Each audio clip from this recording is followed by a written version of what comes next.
सिंह राशीसाठी ब्रह्मदेवाने आयोजित केलेल्या या 10 अटळ गोष्टी.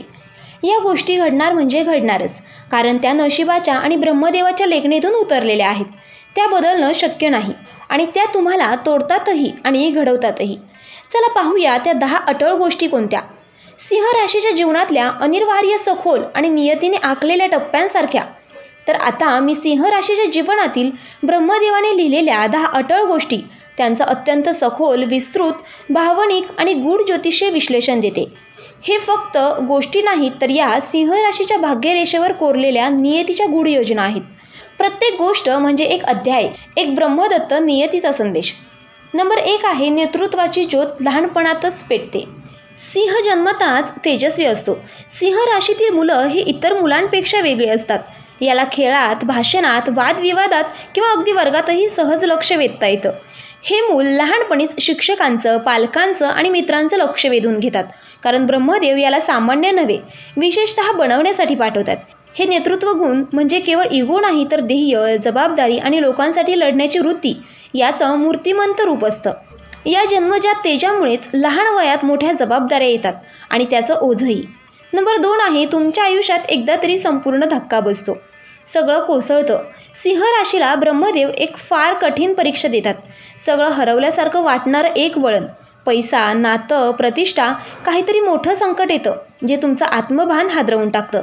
पण ही अटळ घटना म्हणजे इगो क्लिन्झिंग. सिंहाचा अभिमान, अहंकार आणि स्वाभिमान यांच्यातील फरक शिकवण्यासाठी. यानंतर सिंह आणखीनच खोल, आध्यात्मिक आणि प्रगल्भ होतो. या संकटातून त्याचं खरं रूप जन्मतं. नंबर 3 आहे तुमच्यावर असूयेचा भार असतो आणि ती तुमच्या तेजामुळेच. सिंह राशीची प्रकृतीच अशी आहे की त्याचं तेज दुसऱ्यांना दिसतं आणि त्यामुळेच लोक त्याच्याशी स्पर्धा करतात, कट करतात, खालून खेचतात. पण हे दृष्ट डोळे सिंहाला अजून शहाणं करतात.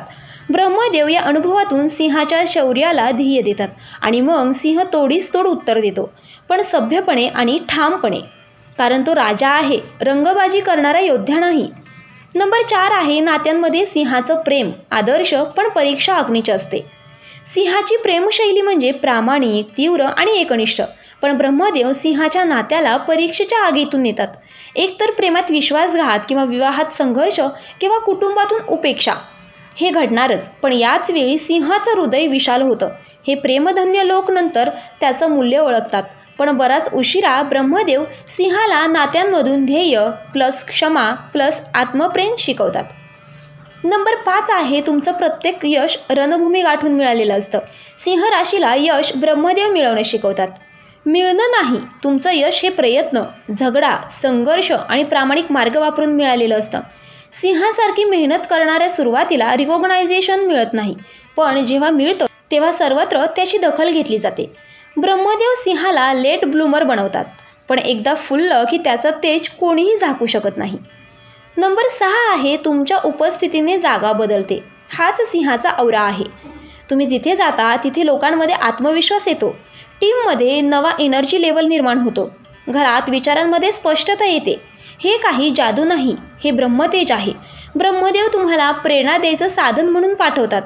अनेक लोकांना सिंह राशीची कंपनी म्हणजे थेराप्युटिक औरा वाटतो. त्यात नेतृत्व आणि ममता दोन्हीही असतात. नंबर 7 आहे तुमचे शत्रू पडतात, पण तुमच्या हाताने नाही, ब्रह्महस्ताने. सिंह राशीला एक अलौकिक संरक्षण असतं. जो कोणी सिंहाच्या मार्गात कट करतो, धोका देतो, त्याच्यावर परिणाम होतो. पण सिंह स्वतः काही करत नाही. ब्रह्मदेव स्वतः सिंहाच्या मार्गात येणारे अडथळे दूर करतात, कारण सिंह राशीचं कर्मधर्म आणि नियतीनं ठरवलेलं आहे. त्यामुळे सिंहाला शांत राहून आपलं काम करत राहायचं आहे. उत्तर ब्रह्मदेव देतीलच. नंबर 8 आहे तुमच्या जीवनात एक प्रसंग येतो जिथे सत्य किंवा स्वार्थ यामधून एक निवडावं लागतं. हा प्रसंग अत्यंत निर्णायक असतो. काही वेळा मित्राविरुद्ध कर्तव्य असतं, कुटुंबाविरुद्ध न्याय असतो किंवा प्रेमाविरुद्ध आत्मसन्मान असं काही असतं. सिंह जेव्हा सत्याच्या बाजूने उभा राहतो तेव्हा तो एक धर्मयोद्धा बनतो आणि त्याला अंतिम यश मिळतं. ब्रह्मदेव त्याच्या निर्णयावर एक गूढ बक्षीस ठेवतात, जे दीर्घकाळानंतर मिळतं. नंबर 9 आहे तुमच्या आयुष्यात एक गुप्त शत्रू आणि एक गुप्त रक्षक असतो. सिंहाच्या जीवनात एक व्यक्ती असते जी समोरून मैत्रीपूर्ण पण मागून धोका देते. पण त्याच वेळी एक अशी व्यक्तीही असते जी संकटाच्या क्षणी मदतीला धावते, कुठलाही फायदा न पाहता. गुप्तरक्षक म्हणजे ब्रह्मदेवाचा प्रतिनिधीच असतो, जो सिंहाच्या जीवनात योग्य वेळी प्रकट होतो. अगदी देवदूतासारखा. आणि नंबर 10 आहे, शेवटी सिंह राजासारखंच जीवन संपवतो, यश, संपन्न आणि समाधानी मनाने. सिंह राशीचा शेवट नेहमी तेजस्वी असतो, म्हणजे वयाच्या उत्तरार्धात त्याला सन्मान, ध्येय, समाधान आणि उच्च स्थान लाभतं. हे यश झगडून मिळालेलं असतं, त्यामुळे त्याचं मोलही खूप असतं. ब्रह्मदेव सिंहाला शेवटी राजसिंहासनच देतात आणि तोही त्यावर बसतो. ध्येय, त्याग आणि सत्य या 3 स्तंभावर उभा राहत. आणि आता शेवटचा मंत्र आहे, सिंहाचं भाग्य नशिबावर नाही तर त्याच्या तेजावर आणि ब्रह्मतेजावर चालतं. त्याचं जीवन म्हणजेच संघर्षातून प्रभुत्वाकडे आणि अंधारातून तेजाकडे जाणारा प्रवास आहे.